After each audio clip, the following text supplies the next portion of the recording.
Bantay Krimen, babala po sa mga manonood, kailangan po ng patnubay ng inyong mga anak dahil sensitibong balita po ito. Krimen sa Central Luzon, bumaba ng 210 na kaso noong Nobyembre 2025. Bumaba umano ang crime incident sa Central Luzon noong November 2025. Ayon sa Police Regional Office 3, bunso dito ng pinaigting ng law enforcement operations at proactive policing sa naalinsunod sa PNP-focused agenda at sa 3-phase ng PRO3.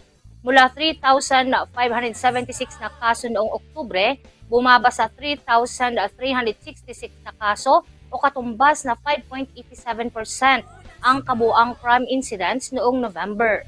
Nabawasan rin ang 8 focus crimes na murder, homicide, physical injury, rape, robbery, theft, carnapping ng motor vehicle, and carnapping ng motorcycle.